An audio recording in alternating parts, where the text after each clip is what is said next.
নমস্কার, কেমন আছো সবাই? নতুন একটা ভিডিওতে অনেক অনেক স্বাগত জানাই সকলকে।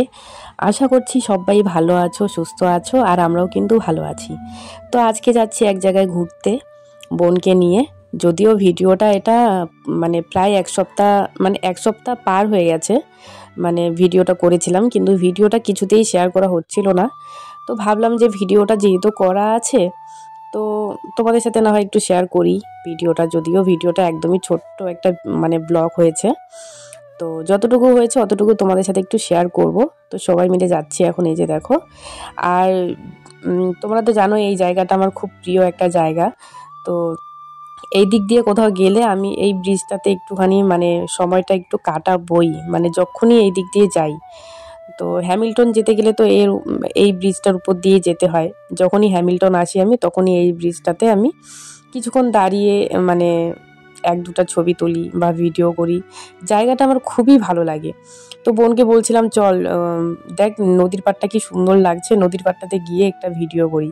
কিন্তু যা পরিমাণে রৌদ্র উঠেছে চোখ একদম মেলা যাচ্ছে না, এখানে এত পরিমাণে রৌদ্র উঠেছে। তো এই যে দেখো আমরা পৌঁছে গেছি, এই যে দেখো গ্রিন ধাবা। তো এখানে আজকে আমরা একটু দুপুরবেলার খাওয়া দাওয়া করব। কিন্তু এখানে খাওয়া দাওয়া করতে এসে যে এমন অবস্থা হবে আমি কোনোদিনও ভাবতে পারিনি। তোমাদেরকে পরে বলছি সবটা কি হয়েছে। তো তো যাই হোক, দুপুরের খাওয়া আমরা পেয়েছিলাম সন্ধ্যার দিকে। এতটা যে লেট করে যে খাবারটা আমাদেরকে দিবে আমরা কোনোদিনও ভাবতে পারিনি।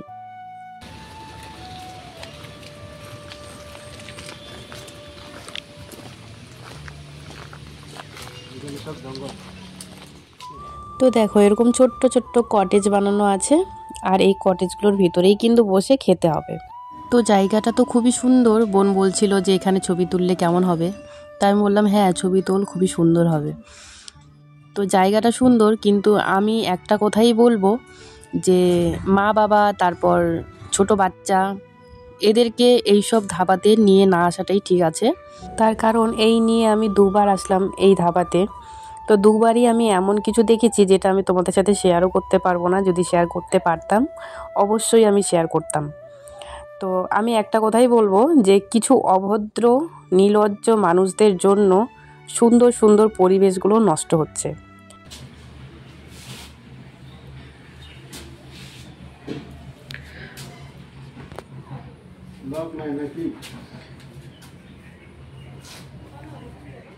তো দেখো প্রায় 1 ঘন্টার পর আমাদেরকে মেনু কার্ড দিয়ে গেল।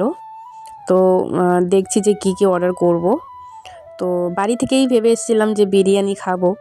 তো বিরিয়ানির দামটা দেখছিলাম যে মটন বিরিয়ানির দাম কত আর চিকেন বিরিয়ানির দাম কত। তো চিকেন বিরিয়ানি আছে দেখো 260 টাকা, আর মটন বিরিয়ানি আছে 280 টাকা। তো আমরা দুটো অর্ডার করব, চিকেন বিরিয়ানি একটা আর হচ্ছে মটন বিরিয়ানি একটা, আর বেশি কিছু অর্ডার করব না। তার কারণ এখানে সব কিছুরই প্রচণ্ড পরিমাণে দাম। যেই সব খাবার এমনি নর্মাল দোকানগুলোতে 100-150 টাকায় পাওয়া যায়, সেই জায়গায় হচ্ছে এখানে 250 টাকা 300 টাকা করে দাম। তো বুঝতেই পারছো। তো তার জন্য বিরিয়ানি খাবো, বিরিয়ানি খেলে তো পেট ভরেই যাবে, বেশি কিছু খেতে পারবোও না।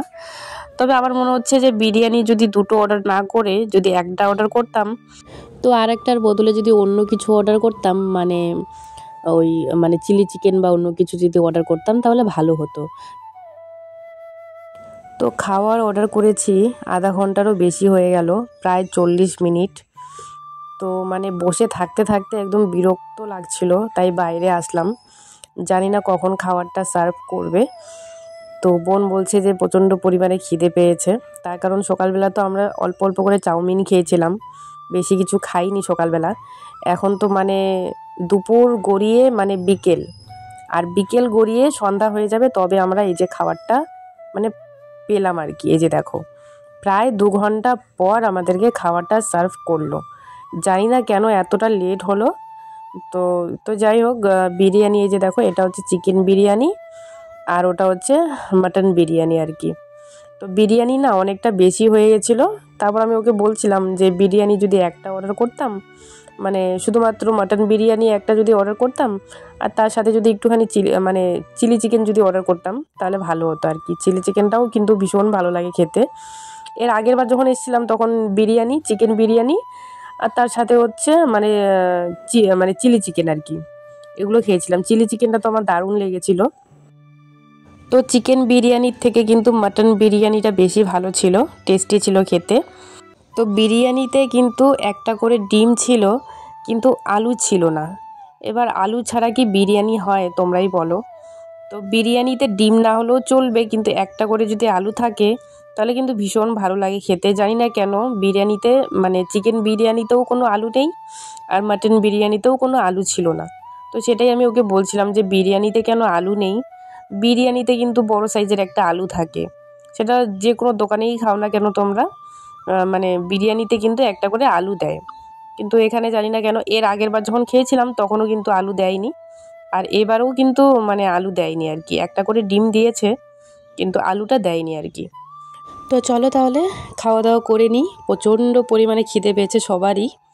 সেই দুপুর গড়িয়ে মানে বিকেল হয়ে গেল, মানে 4:30 বাজে। তো খাওয়া দাওয়া করতে করতে 5টা 5:30 বেজে যাবে, আর বাড়িতে যেতে যেতে তো পুরো অন্ধকার হয়ে যাবে, মানে রাত হয়ে যাবে আর কি। তো চলো তাহলে আজকের মতো ভিডিওটা আমি এখানেই শেষ করছি। যে যেখানেই আছো খুব ভালো থেকো, খুব সুস্থ থেকো। আবার ফিরে আসছি নতুন একটা ভিডিওর সঙ্গে। তো ভিডিওটা ভালো লাগলে একটা লাইক কমেন্ট করে দিও, আর চ্যানেলে নতুন হলে কিন্তু অবশ্যই চ্যানেলটা সাবস্ক্রাইব করে রেখো। তো চলো, টাটা।